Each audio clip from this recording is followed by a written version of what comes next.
The grand spire of confluence orbited a white dwarf that had been cooling for 11 billion years. It was a monument to permanence, a structure so old that the species who built the first layer had evolved into beings of pure mathematics and left this reality behind. Inside the spire's central chamber, the High Galactic Council convened. The speaker, a Razan whose carapace shimmered with embedded data lattices, unfurled the declaration scroll. The document was ceremonial. The war had already been decided by 17 closed-door sessions spanning a decade. Humanity's expansion into the Magellanic Stream had disrupted trade lanes, religious migration patterns, and the carefully balanced territorial agreements that had prevented galactic war for 6,000 cycles. The scroll of intent blazed with ultraviolet light as the speaker intoned the formal charges: ecological violations, unlicensed star-lifting, territorial aggression, and the gravest accusation, ontological recklessness.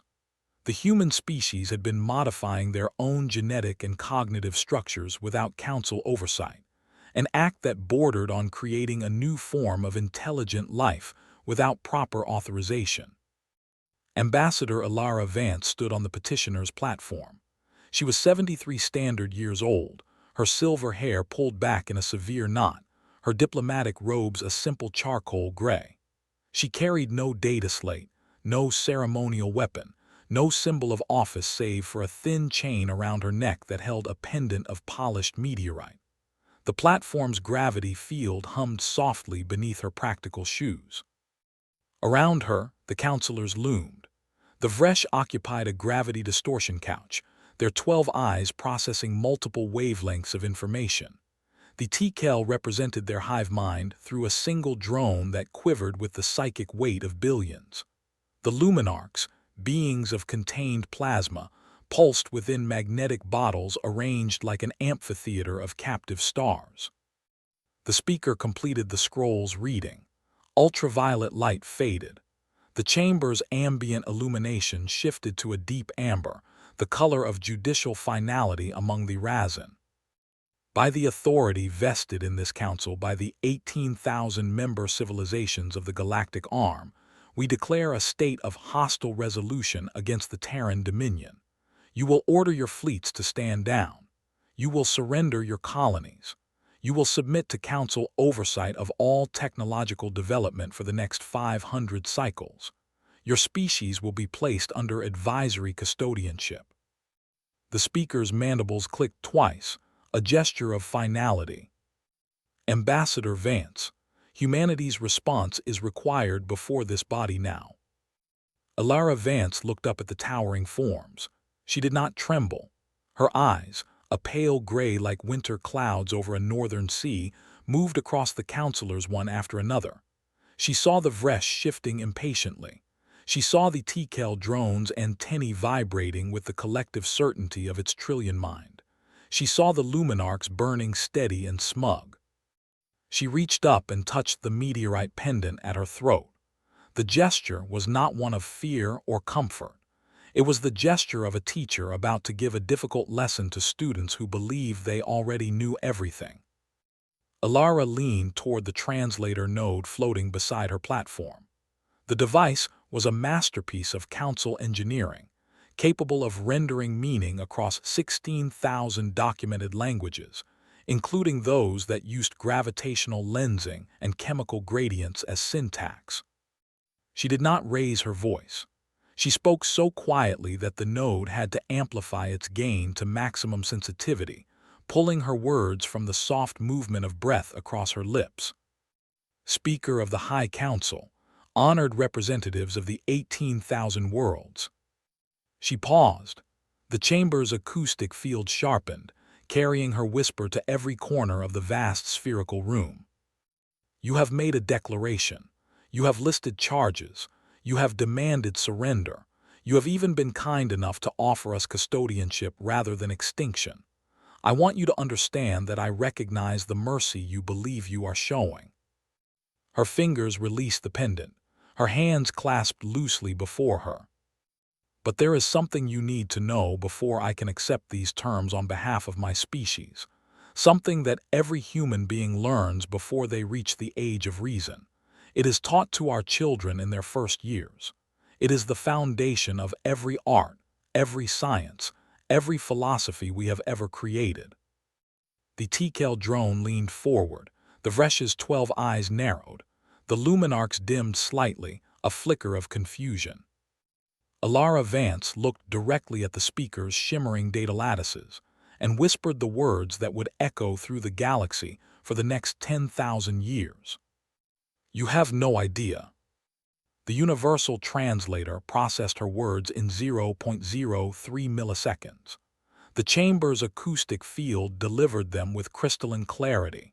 And then the strange thing happened, the thing that the Council's historians would spend centuries trying to explain. The translator node did not stop transmitting. It continued to broadcast a signal, a harmonic undertone beneath Elara Vance's whisper. It was not a word. It was not a thought. It was a data stream encoded in a format that the Council's systems had never encountered, and it passed through their firewalls like light through vacuum. Every security system in the Grand Spire registered an anomaly.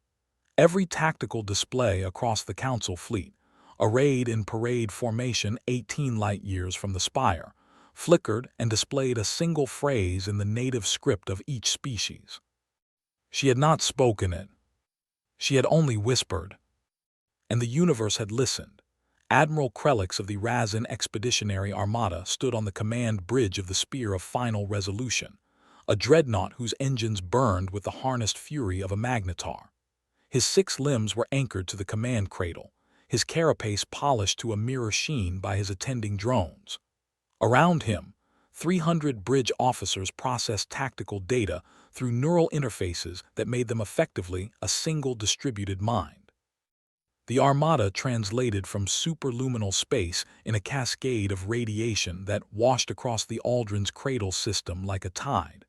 40,000 warships, support craft numbering in the millions, enough firepower to crack a planetary crust down to the mantle, and this was merely the first wave. Status, Krelix commanded. His tactical officer, a young Razin named Threx, processed the sensor returns for 2.3 seconds before responding. The human colony world is present, population estimated at 400 million. Orbital defense platforms are visible but powered down. No active scanning. No weapons signatures. Admiral, there is no fleet. Krelix felt a tremor pass through his thorax. Not fear, something more primal. The prey instinct of a species that had not been prey for 100 million years. Show me the world. The main display resolved into a high-fidelity image of Aldrin's cradle. It was a garden world, blue and green and white, wrapped in the delicate shimmer of a breathable atmosphere. Its cities were visible as clusters of light on the night side. Its orbital infrastructure hung silent and dark, like abandoned ornaments on a dead tree. They are not defending themselves, Threx observed. The intelligence reports suggested minimal resistance, but this is compliance, Krelix said. They understood the Council's declaration and chose not to fight. Prepare the ground assault. We will occupy the world within the cycle. He was about to turn away when the sensor officer emitted a chitter of alarm. Admiral, the star. Krelix's eyes snapped to the display. Aldrin's cradle's primary was a G-type main sequence star, unremarkable in every catalogued parameter. Its mass, temperature, luminosity, and rotational period had been recorded by Council surveyors 200 cycles ago and confirmed by the Armada's own long-range scans. But now the star was moving. Not orbiting, not wobbling under the gravitational influence of some unseen companion. It was translating across the system at relativistic velocities, and it was doing so on a direct intercept course with the Armada. Impossible, Krelix whispered. The star's surface churned. Prominences that should have arced across hundreds of thousands of kilometers were flattening, compressing, aligning into geometric patterns that no natural stellar physics could produce. The light was changing. The spectrum was narrowing, focusing, until the star no longer radiated across the electromagnetic band. It was a lens, a directed energy aperture the diameter of a star, and it was looking at them. All ships, emergency translation. Krelix screamed into the fleet-wide channel, "Get us out of this system now." The superluminal drives of 40,000 warships spooled up. Their translation fields began to form, the familiar shimmer of folded spacetime enveloping hulls and crews and the terrible destructive potential they carried. Nothing happened. The drives were functional, the fields were forming, but the space they were attempting to fold was no longer behaving like space. The universal constants that governed superluminal travel, the Planck length, the gravitational coupling, the vacuum permittivity, were all shifting, changing, being rewritten in real time by a star that was no longer a star. Admiral Krelix watched his tactical display as the Armada's formation began to drift, not under thrust, but under the influence of a gravitational gradient that should not exist. The star was bending spacetime around them like a fist closing. And then, from the planet's surface, a signal reached his bridge. It was not a demand for surrender. It was not a declaration of victory. It was a single data packet, small enough to fit in a child's drawing, and it contained exactly 3 words in flawless Razan. "You have no idea." Krelix understood in that moment what the human ambassador had been trying to tell the Council. The Armada had come expecting to fight a war against a young and reckless species. They had found something else entirely. The star, impossibly, grinned. 300 years earlier, humanity had faced a crisis. They had reached the stars through conventional physics, pushing their ships across the interstellar void at fractions of light speed, building generation vessels and cryogenic arcs that carried their dreaming populations toward distant suns. It was slow. It was hard. It was the work of centuries. But it worked. Then they discovered something that should not have existed. A research team on Luna, operating the Deep Reality Observatory, an instrument designed to probe the quantum foam at Planck scales, detected an anomaly. At the absolute foundation of physical reality, beneath the quarks and the leptons and the vibrating strings of energy that composed existence, there was structure. Not metaphorically, not philosophically, literally. The universe was running on an engine. The discovery was kept secret. A global moratorium on further research was proposed, debated, and rejected within 48 hours. Instead, a new organization was formed, its existence classified beyond any previous security protocol. They called themselves the Cartographers. Their mission was not to explore space. It was to map the architecture of reality itself. What they found was beyond their most terrifying projections. The universe was not a simulation in the sense of a computer program running on some alien server. It was more complex than that. It was a self-organizing logical framework, a mathematical object that generated its own consistency through something that resembled computation, but operated on principles that made quantum mechanics look like basic arithmetic. And it had an interface. The cartographers spent 2 centuries learning to read it. Then they spent another century learning to write. By the time Elara Vance was born, humanity had achieved something that no other species in the galaxy had ever conceived of. They had not discovered faster-than-light travel.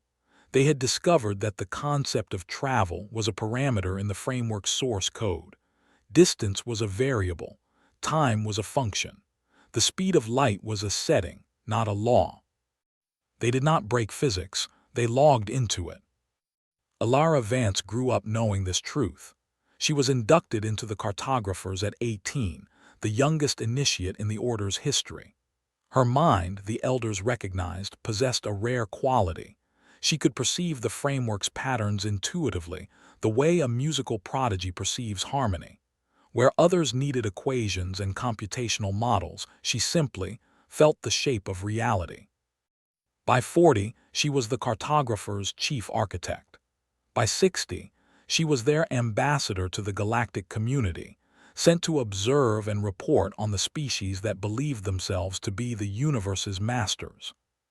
She had spent 13 years sitting in the High Galactic Council, listening to them debate territorial boundaries and trade agreements and the proper oversight of stellar engineering. She had watched them wield their mastery of spacetime like children playing with sharp tools, never realizing that the tools themselves were illusions. And she had reported back to Earth, every word, every detail, every assumption. The Council believed they were judging humanity. In truth, humanity was judging them. The test was simple. Could the Council species be trusted with the truth? Could they handle the knowledge that their reality was malleable, that the laws they had spent eons studying were merely parameters that could be adjusted, that their entire civilization existed at the pleasure of a framework that they had never even perceived? The war was the final examination. When the Council declared war, Elara Vance felt no anger. She felt no fear. She felt a profound, bone-deep sadness because she had seen the outcome already. The cartographers had run the projections. The probability that the Council would choose war over genuine engagement was 94.7%. They had failed the test before they even knew they were taking it. And now, as Admiral Krelix's fleet found itself trapped in a pocket of rewritten physics, as the star that was no longer a star bent spacetime around 40,000 warships, Elara Vance stood on the petitioner's platform and watched the Council realize that their weapons were toys. She touched her meteorite pendant, which contained a direct link to the cartographer's command nexus on Earth, and she prepared to deliver the lesson that the galaxy had needed for 6,000 cycles. "Honored counselors," she said, her voice still soft, still calm. "You asked for humanity's response. I am here to give it. But first, I need to explain something about the universe you believe you rule." She raised her hand. The chamber's lights dimmed, not because she commanded them, but because the framework around them was responding to her intent, and the spire's control systems no longer belonged to the Council. "Let me show you what we found." Krell fleet did not die quickly. That was the horror of it. The humans could have deleted them. The cartographers' framework access gave humanity the ability to simply unallocate the region of spacetime containing the armada, to let it dissolve back into the quantum foam from which all matter emerged. It would have been clean, painless, instantaneous. But humanity was still teaching. The star, designated Aldrin Primary in Council catalogs, renamed by the cartographers as Instrument 7, had been reconfigured over the course of 2 decades. Its fusion core had been stabilized into a standing wave of condensed energy. Its radiative layers had been restructured into an emitter array capable of projecting forces that the Council's physics could not even describe. What Admiral Krelix experienced in the hours following the star's activation was not an attack, it was a demonstration. The Armada found itself divided into 40,000 individual bubbles of localized spacetime, each calibrated to its inhabitant species. Each crew found themselves in a universe where the speed of light was the same as their walking pace. They could see their instruments. They could think at normal speed. But every signal they sent, every command they issued, every desperate attempt to activate weapons or engines, all of it crawled through their ships at the pace of a leisurely stroll. They were not harmed. Their life support continued to function. Their food synthesizers operated. They could even walk through their ships, experiencing the bizarre sensation of outrunning their own communications. It took Krelix 3 hours to travel from the bridge to the engine room, a journey that should have required 4 minutes. By the time he arrived, carrying a written order to attempt a manual translation, the engine room crew had already tried. Their efforts had produced a field that expanded at walking speed, enveloping the sphere of final resolution in a bubble of potential translation that would reach the hull's edge in approximately 17 years. The Admiral sat down on the deck plating. his 6 limbs folded beneath him. His carapace, once polished to a mirror sheen, was now dull with the accumulated residue of his own stress pheromones. He understood, finally, what the human ambassador's whisper had meant. The Council had declared war on a species that could reprogram the universe. They had brought their fleets and their weapons and their eons of military tradition to a confrontation that was not a battle. It was a classroom exercise. And they were the students. On the bridge of the spear, the main display flickered. The star's lens was still trained on them, but now a signal accompanied it. A human face appeared. Not the ambassador. This one was younger, male, wearing a simple uniform with an insignia that Krelix did not recognize. A circle bisected by a single line, the cartographer's seal.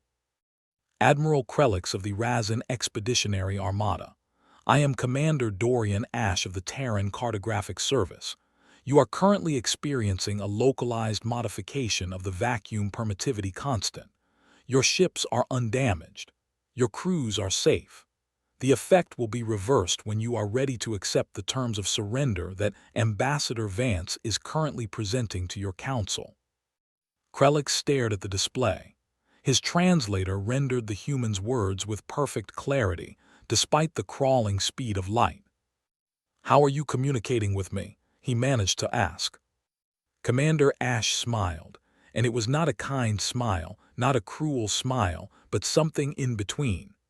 The smile of a teacher who has watched a student struggle with a simple problem for far too long. "We're not using light, Admiral. We're using the framework that underlies the universe. The thing you call physics is a user interface. We're speaking to you through the operating system." The connection terminated. The display returned to a view of the star that was not a star, and the 40,000 bubbles of crawling spacetime that contained the most powerful military force ever assembled. Krelix sat in the silence of his trapped dreadnought and waited for the Council to make its decision, knowing with absolute certainty that there was only one possible outcome. Humanity had not fought them. Humanity had not needed to. The High Galactic Council had one final weapon. It was not a fleet. It was not a device of conventional destruction. It was a protocol established after the collapse, the galaxy-spanning catastrophe that had erased the previous dominant civilization 8 million cycles ago. The protocol was called the Atrox Bellum, and its activation required the unanimous consent of every counselor species. The Atrox Bellum did not target ships or worlds or populations. It targeted the fabric of reality itself, generating a false vacuum decay that would unspool the laws of physics across an entire region of the galaxy, erasing everything within it: star systems, civilizations, the very constants that allowed matter to exist. The previous civilization had used it. That was why they were gone. The Council debated for 6 hours while Admiral Krelix's fleet sat trapped in their bubbles of slowed light. The Vresh argued for immediate activation. The Tekel hive mind, processing the implications through 1,000,000,000,000 consciousnesses, counseled restraint. The Luminarchs, their plasma forms pulsing with agitation, demanded that the weapon be aimed at the human homeworld. Elara Vance listened to every word.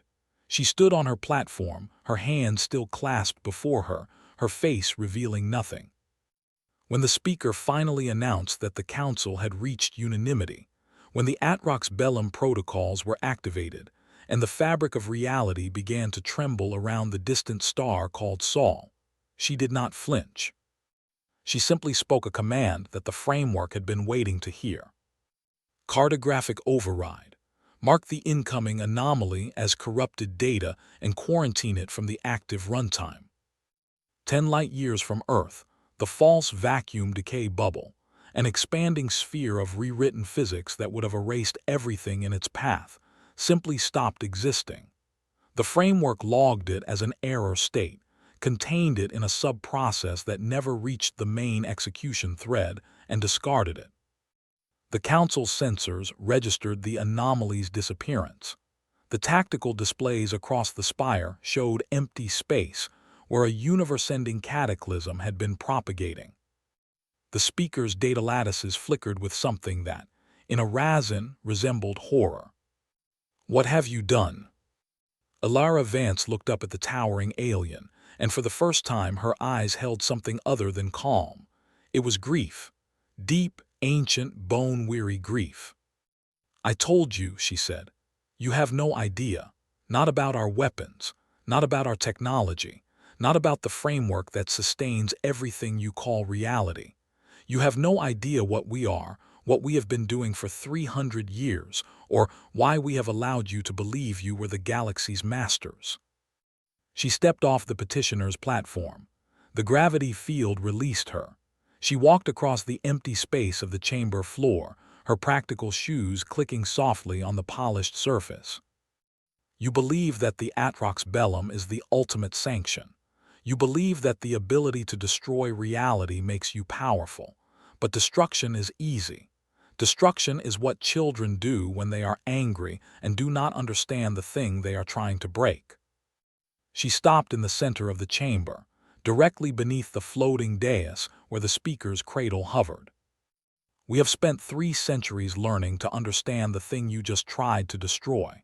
We have spent 3 centuries learning to protect it, to maintain it, to repair the damage that previous civilizations just like yours, inflicted on it through their arrogance and their fear."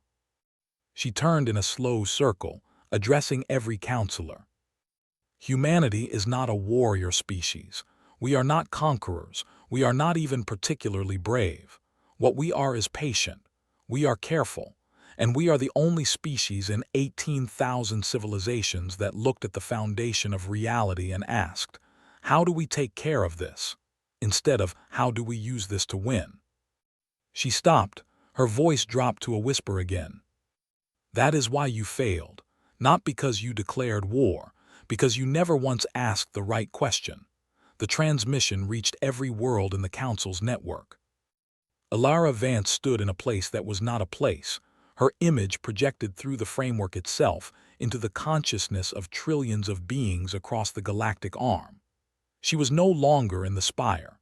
She had been translated to the cartographer's command nexus, a facility that existed partially in physical reality and partially in the framework's underlying architecture. To the Council, she appeared as a woman in gray robes, her silver hair pulled back, her meteorite pendant glowing with a soft inner light. To the cartographers, she was the voice, their link to the civilizations that had never learned the truth. "Citizens of the High Galactic Council, I am Ambassador Elara Vance of Earth. I am speaking to you from the command nexus of the Terran Cartographic Service. What I am about to tell you will be difficult to accept. I ask only that you listen." She paused. The framework carried her words into the minds of the Razan, the Vresh, the Tekel, the Luminarchs, and 17,000 other species who had believed themselves to be the masters of reality. "The universe you inhabit is a logical framework. It is not a simulation in the sense that your philosophers have speculated about. It is more fundamental than that. It is the mathematical object from which all possible universes emerge. Your physics, your chemistry, your biology, these are not laws. They are settings. Parameters that can be adjusted by anyone with the proper access privileges." She let that sink in. 300 years ago, humanity discovered this truth. We discovered it because we were looking, not for weapons, not for power. We were looking for understanding. We wanted to know why the universe exists, why it has the properties it has, why we are here. Her voice softened. "We found the interface. We learned to read the code, and then we faced a choice. We could use this knowledge to become gods, to reshape reality to our desires, to rule every civilization that had ever looked down on us as a young and reckless species." She shook her head. "We chose differently. We chose to become shepherds, protectors, custodians of a framework that supports the existence of every living being in this galaxy. We have spent 200 years repairing the damage that previous civilizations caused. We have stabilized regions of spacetime that were unraveling. We have corrected parameters that had drifted into dangerous configurations. We have saved your worlds 100 times without you ever knowing."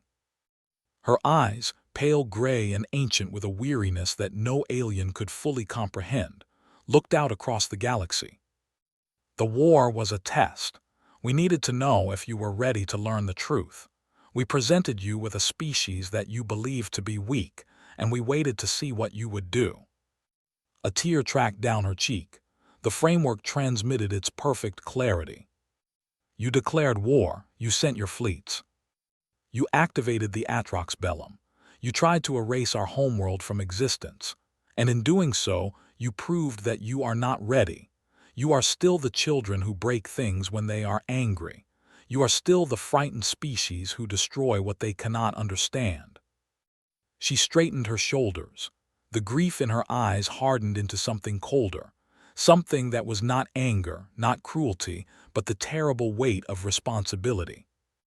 "Under the protocols established by the Cartographic Service 300 years ago, I am authorized to take administrative action against any civilization that threatens the integrity of the framework. The High Galactic Council has done exactly that. Your Atrox Bellum could have cascaded into a full framework corruption. Your war could have destabilized regions that we have spent centuries stabilizing." She raised her hand. In the framework's architecture, lines of logic and parameter cascaded around her, a symphony of existence that only her species had ever learned to conduct. "But we are not you. We do not answer destruction with destruction. We do not answer fear with annihilation." Her fingers touched the meteorite pendant. "Initiating administrative rollback. Target, aggression protocols across all Council member civilizations. Span, 10 standard cycles. Retention, emotional memory of the war experience stripped of specific detail. Effect, permanent disposition override on hostile resolution patterns." The framework acknowledged her command. Across 18,000 worlds, trillions of beings felt something shift. Not a thought, not a memory, a feeling. A deep, cellular certainty that war was no longer an option. That the aggressive impulses that had driven their civilizations for eons had been quieted, not by force, but by a gentle rewriting of the parameters that governed their emotional architecture. Admiral Krelix, sitting on the deck of his trapped dreadnought, felt his fear and his rage drain away, replaced by a profound, bewildering calm. He looked at his crew, and instead of warriors, he saw fellow beings trapped in a misunderstanding that could have destroyed them all. The war ended. Not with a surrender, not with a victory, with a whisper and the universe listening. Elara Vance stood at the observation window of the cartographer's command nexus, looking out at a view that no other species had ever seen. The framework's architecture was visible here, a vast lattice of logic and parameter that stretched into an infinite recursion of possibility. It was beautiful. It was terrifying. It was home. Behind her, the other cartographers worked at their interfaces, monitoring the rollback's progress across 18,000 worlds. The aggression protocols were fatting. The war memories were dissolving. The Council species were waking from a nightmare they would not remember having, carrying only a vague sense that something momentous had changed. Commander Dorian Ash approached her, his uniform crisp, his face carrying the same weariness she felt. "The rollback is complete, Ambassador. All Council fleets are returning to their home systems. The Spear of Final Resolution and her complement have been released from their bubbles. Admiral Krelix is requesting permission to return to Razin space." "Granted," Elara said, "and the Council?" "In session. They don't remember the war declaration. They remember a long and productive diplomatic exchange with the Terran Dominion.